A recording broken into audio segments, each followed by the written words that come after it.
ಯತೋ ಜನ್ಮಾದ್ಯಸ್ಯ ಶ್ರುತಿಸುನಯಮಾನೈಕವಿಷಯಾತ್ ಸ್ವತಂತ್ರಸ್ತಂತ್ರಜ್ಞೋ ಗುರುರಪಿ ಗುರುರ್ಯಶ್ಚ ಜಗತಾಂ ವಿಮೂಢಾ ಯತ್ತತ್ವಂ ಪ್ರಕಟಮಿಹ ವೇತ್ತುಂ ಸುಮನಸೋ ಮುಕುಂದಂ ಧ್ಯಾಯಾಮ ಪಹತ ಕುಹಕಂ ತಂ ಸಮಹಸಾ ಸರ್ವವಿಘ್ನಃ ಪ್ರಶಮನಂ ಸರ್ವಸಿದ್ಧಿಕರಂ ಪರಂ ಸರ್ವಜೀವಪ್ರಣೇತಾರಂ ವಂದೇ ವಿಜಯದಂ ಹರಿಂ ಕರೋತು ಮಮ ಕಲ್ಯಾಣಂ ಹರಿರ್ಹಯಮುಖಾವಿದಃ ಗುರುಶ್ಚ ಮಧ್ವನಾಮಾ ಮೇ ವರದೋಸ್ತು ನಿರಂತರಂ ವಾಣಿತೆ ಕರವಣ್ಯಂಬ ಚರಣೋರಜು ಸರ್ವದಾ ಮದ್ವಾಕ್ಯಸರಣೀರ್ಭೂಯಾತ್ ಶ್ರೀಮದಾಚಾರ್ಯಭಾವಗ ಸಮಾಶ್ರಯೇದ್ಗುರುಂ ಭಕ್ತ್ಯಾ ಮಹಾವಿಶ್ವಾಸಪೂರ್ವಕಂ ನಿಕ್ಷಿಪೇ ಸರ್ವಭಾರಾಂಶ್ಚ ಗುರೋ ಶ್ರೀಪಾದಪಂಕಜೇ. ಮಹಾಸಂಕಲ್ಪದಲ್ಲಿ ಸೃಷ್ಟಿಯ ಅತ್ಯದ್ಭುತವಾದ ವೈಭವವನ್ನು ನಾವು ಕಾಣ್ತಾ ಇದ್ದೀವಿ. ಸಪ್ತಕ್ಷೇತ್ರಗಳ ಒಂದು ಮಹಾಮಹಿಮೆಯನ್ನು ನಿನ್ನೆ ದಿವಸ ತಿಳಿಲಿಕ್ಕೆ ಪ್ರಯತ್ನವನ್ನು ಮಾಡಿದ್ದೀವಿ. ಬ್ರಹ್ಮಾಂಡ ಬ್ರಹ್ಮಾಂಡ ಅಂತಂತಾರಲ್ಲ, ಈ ಬ್ರಹ್ಮಾಂಡದ ವೈಶಿಷ್ಟ್ಯತೆ ಬಹಳ ಅತ್ಯದ್ಭುತವಾಗಿರುವಂಥದ್ದು. ನಾವು ಬ್ರಹ್ಮಾಂಡವನ್ನು ಮೇಲ್ನೋಟಕ್ಕೆ ಕಾಣೋ ಹಾಗೆ ಒಂದೆರಡು ಅಂಶಗಳನ್ನು ತಿಳಿದು ಇವತ್ತು ಮುಂದೆ ಹೋಗ್ಲಿಕ್ಕೆ ಪ್ರಯತ್ನವನ್ನು ಮಾಡೋಣ. ಪೂರ್ಣ ಬ್ರಹ್ಮಾಂಡ ಅಂತ ನಾವೇನು ಹೇಳ್ತೀವಲ್ಲ, ಆ ಪೂರ್ಣ ಬ್ರಹ್ಮಾಂಡ 100 ಕೋಟಿ ಯೋಜನ ವಿಸ್ತೀರ್ಣವಾಗಿರುವಂಥದ್ದು. ನಮಗೆ ಅದರ ಲೆಕ್ಕ ಮಾಡೋದೇ ಕಷ್ಟ. ಭಾಗವತ ನಮಗೆ ತಿಳಿಸಿಕೊಡ್ತದೆ. ಪಂಚಮ ಸ್ಕಂದದಲ್ಲಿ ವಿಸ್ತಾರವಾಗಿ ಹೇಳ್ತಾರೆ ಈ ಬ್ರಹ್ಮಾಂಡ ಅನ್ನೋದು ಹೇಗಿದೆ. 100 ಕೋಟಿ ಯೋಜನ ವಿಸ್ತೀರ್ಣವಾಗಿರುವಂಥದ್ದು. ಅದರಲ್ಲಿ ಭೂಮಿ ಮತ್ತು ಅಂತರಿಕ್ಷ 1,00,000 ಯೋಜನ ಎತ್ತರ. ನಮಗೆ ಕಲ್ಪನೆ ಸಹಿತ ಆಗೋದಿಲ್ಲ. ಅಷ್ಟು ದೊಡ್ಡದಾಗಿರುವಂತಹ ವಿಸ್ತಾರವಾಗಿರುವಂಥದ್ದು. ಸ್ವರ್ಗ ಮತ್ತು ಭೂಮಿಯಿಂದ 50 ಲಕ್ಷ ಯೋಜನ ಎತ್ತರ. ನೋಡಿ ಎಷ್ಟು ದೊಡ್ಡದಿರ್ಬೋದು, ಎಷ್ಟು ಎತ್ತರ ಅಂತಾರೆ. ಎತ್ತರದ ಬಗ್ಗೆ ವರ್ಣನೆ ಮಾಡ್ತಾರೆ. ಅಂದರೆ ಅಂತರಿಕ್ಷದಿಂದ 49 ಲಕ್ಷ ಯೋಜನ ವಿಸ್ತೀರ್ಣವಾಗಿರುವಂಥದ್ದು. ಆಮೇಲೆ ಮಹರ್ಲೋಕ 75 ಲಕ್ಷ ಯೋಜನ ದಪ್ಪ, ಅಂದರೆ ಅದರ ಮೇಲೆ ಇರುವಂಥದ್ದು. ಆಮೇಲೆ ಜನೋಲೋಕ 1,12,000. ಅದನ್ನು ಎಣಿಸೋದೇ ಕಷ್ಟ. ಅಷ್ಟು 5ರ ಮುಂದೆ 4 ಸೊನ್ನೆ ಹಾಕಬೇಕು. ಅಷ್ಟು ದಪ್ಪವಾಗಿರುವಂಥದ್ದು ಆ ಮಹರ್ಲೋಕ. ಆಮೇಲೆ ಜನೋಲೋಕ, ತಪೋಲೋಕ, ಸತ್ಯಲೋಕ, ವೈಕುಂಠಲೋಕ, ಆಮೇಲೆ ವಿಹಾರ ಮಾಡುವಂತಹ ಸ್ಥಾನ ಅದು. ಅದರದ್ದು ಯೋಜನೆ ಹಾಕಿದ್ದಾರೆ. ಅಂದರೆ ಬ್ರಹ್ಮಾಂಡದ ವರ್ಣನೆಯಲ್ಲಿ ಇದನ್ನು ನಾವು ತಿಳಿಯಲೇಬೇಕಾಗಿರುವಂಥದ್ದು. ಮೇಲಿನ ಲೋಕಗಳು ಒಟ್ಟು 25 ಕೋಟಿ ಯೋಜನ, ಅಧೋಲೋಕಗಳು 25 ಕೋಟಿ ಯೋಜನ, ಘನೋದಕ ಭೂಭಾಗ ಎಲ್ಲ ಒಟ್ಟು ಸೇರಿ 50 ಕೋಟಿ ಯೋಜನ. ಅಂದರೆ 25 25 ಪ್ಲಸ್ 50 ಅಂದರೆ 100 ಕೋಟಿ ಯೋಜನ ವಿಸ್ತೀರ್ಣವಾಗಿರುವಂಥ ದೊಡ್ಡದಾಗಿರುವಂತಹ ಬೃಹದಾಕಾರದ ಈ ಬ್ರಹ್ಮಾಂಡ ಭಗವಂತ ಸೃಷ್ಟಿ ಮಾಡಿ ನಮಗೆ ಕೊಟ್ಟಿರುವಂಥದ್ದು. ಅದರಲ್ಲೂ ಜಂಬೂದ್ವೀಪ ಅಂತ ಇದೆ. ಅದರ ಬಗ್ಗೆ ಮುಂದೆ ನೋಡೋಣ. ಆಮೇಲೆ ಇಲ್ಲಿವರೆಗೂ 7 ಲೋಕಗಳನ್ನು ನೋಡಿದ್ದೀವಿ.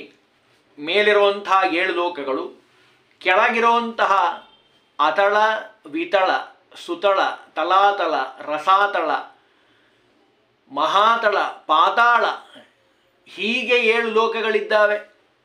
ಅದರ ಬಗ್ಗೆ ಮತ್ತೆ ವಿವರಣೆ ಕೊಡ್ತಾರೆ. ಪ್ರತಿಯೊಂದು ಸಂಧಿಗಳು 50 ಯೋಜನ ಆಳದಲ್ಲಿದ್ದಾವಂತೆ.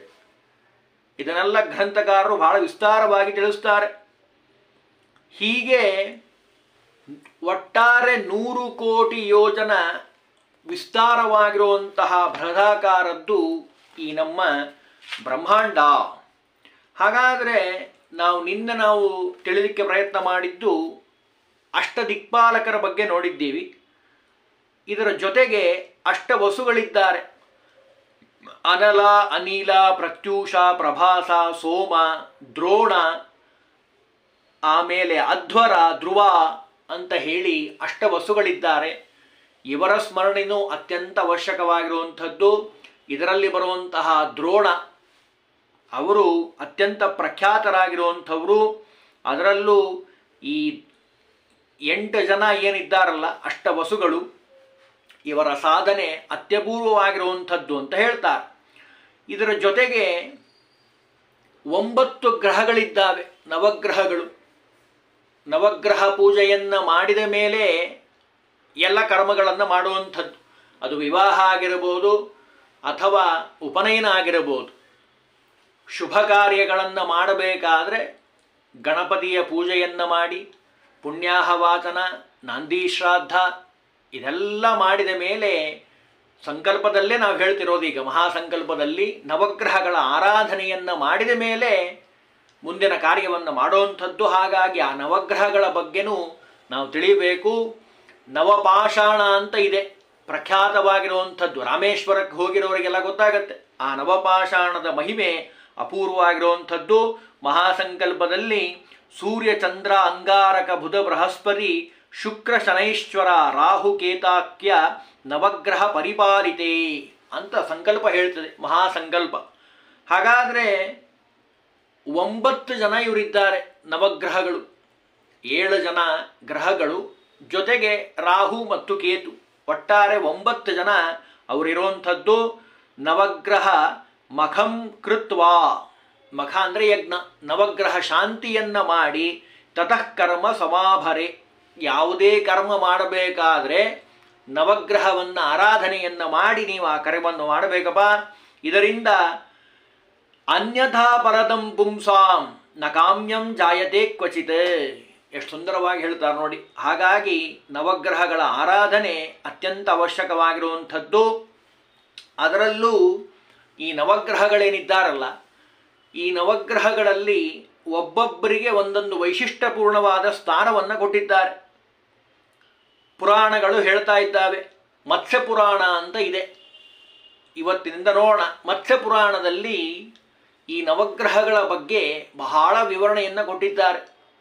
ಅವರ ಆರಾಧನೆ ಮಾಡೋದು ಹೇಗೆ, ಅವರ ಒಂದು ಸ್ವರೂಪ ಹೇಗೆ, ಅವರು ಹೇಗಿದ್ದಾರೆ, ಪ್ರಾರಂಭದಲ್ಲಿ ನೋಡೋಣ ಒಂದೆರಡು ಮಾತನ್ನು. ಶ್ರೀಕಾಮಃ ಶಾಂತಿಕಾಮೋ ವಾ ಗ್ರಹಯಜ್ಞಂ ಸಮಾಚರೇತ್.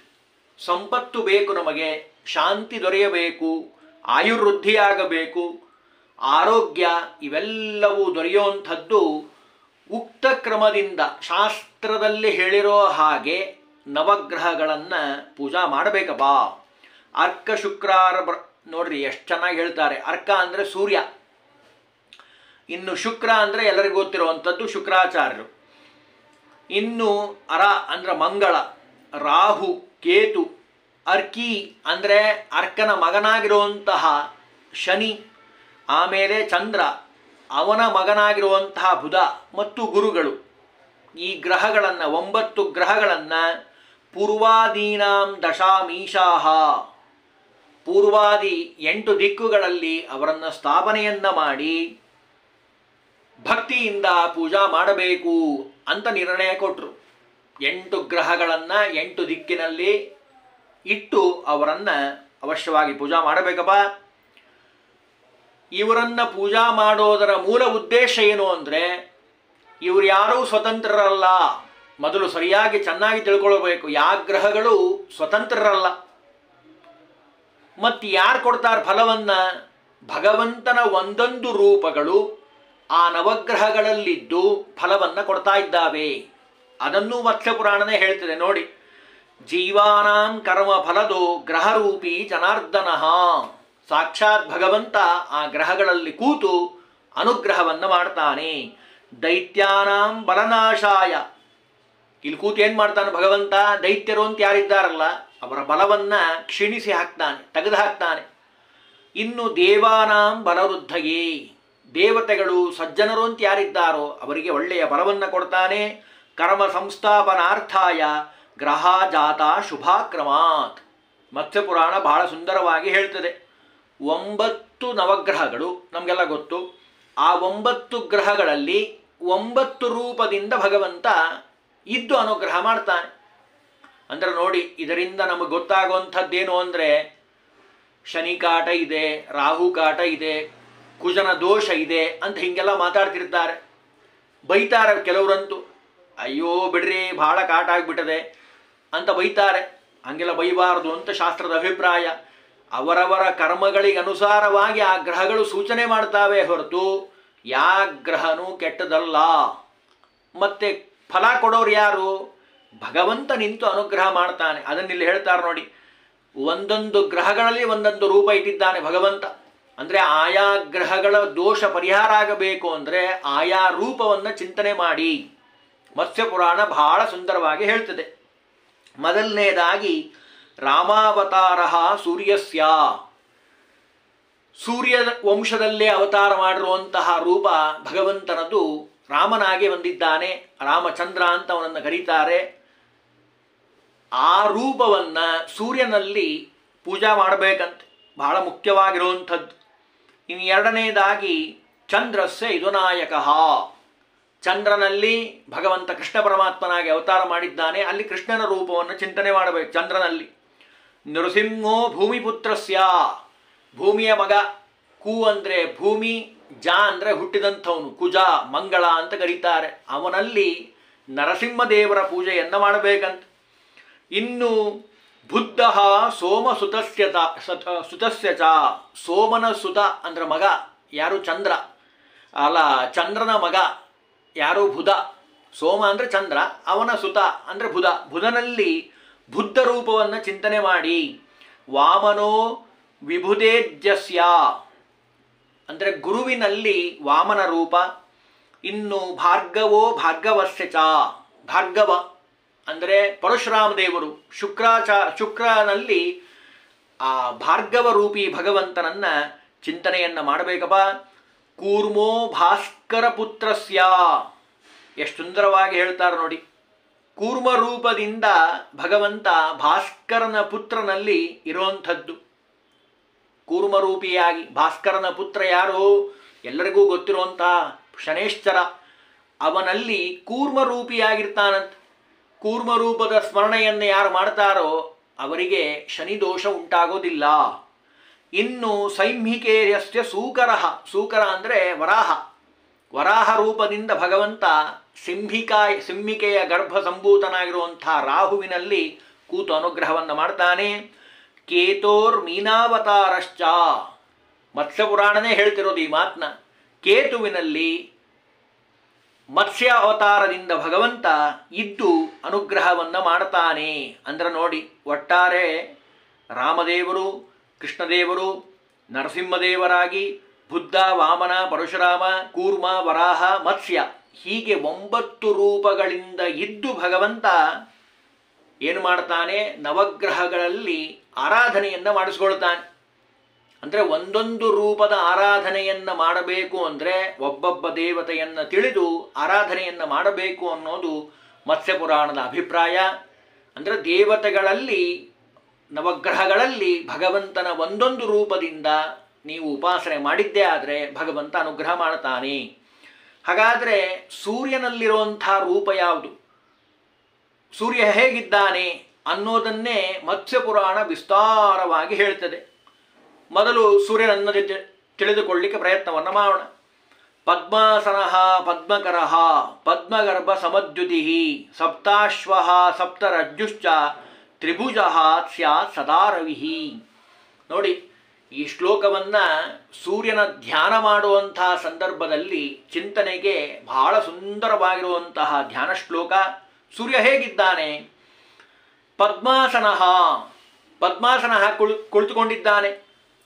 ಪದ್ಮಕರ, ಪದ್ಮಗಳನ್ನು ಕೈಯಲ್ಲಿ ಹಿಡ್ಕೊಂಡಿದ್ದಾನೆ. ಪದ್ಮಗರ್ಭ ಸಮದ್ಯುತಿ, ತಾವರೆ ಹೂವಿನ ಹಾಗೆ ಒಳ್ಳೆಯ ದೇಹ ಕಾಂತಿ. ಸೂರ್ಯನ ತೇಜಸ್ಸು ಕೇಳಬೇಕಾ? ಅಪೂರ್ವವಾಗಿರುವಂತಹ ತೇಜಸ್ಸು. 2 ಕೈಗಳಲ್ಲಿ 2 ಭುಜಗಳನ್ನು ಧಾರಣೆ ಮಾಡಿದ್ದಾನೆ. ಅಷ್ಟೇ ಅಲ್ಲ, ಜೊತೆಗೆ ಸಪ್ತಾಶ್ವ, 7 ಕುದುರೆಗಳಂತೆ. ಸಪ್ತರಜ್ಜು, ಅದನ್ನು ಹಿಡಿಯುವಂಥದ್ದು, ಆ ಕುದುರೆಯನ್ನು ಹಿಡಿಲಿಕ್ಕೆ ಬೇಕಾಗಿರುವಂಥದ್ದು ಹಗ್ಗಗಳು. ದ್ವಿಭುಜ, 2 ಕೈಗಳಿಂದ ಕೂಡಿರುವಂಥದ್ದು. ಇಂತಹ ಸುಂದರನಾಗಿರುವಂತಹ ಸೂರ್ಯನನ್ನು ಉಪಾಸನೆ ಮಾಡಬೇಕು ಅಂತ ಹೇಳಿ ನಮಗೆ ಗ್ರಂಥಕಾರರು ತಿಳಿಸ್ತಾರೆ. ಮತ್ಸ್ಯ ಪುರಾಣದಲ್ಲಿ ಬರುವಂತಹ ಅತ್ಯದ್ಭುತವಾದ ವಿಷಯ.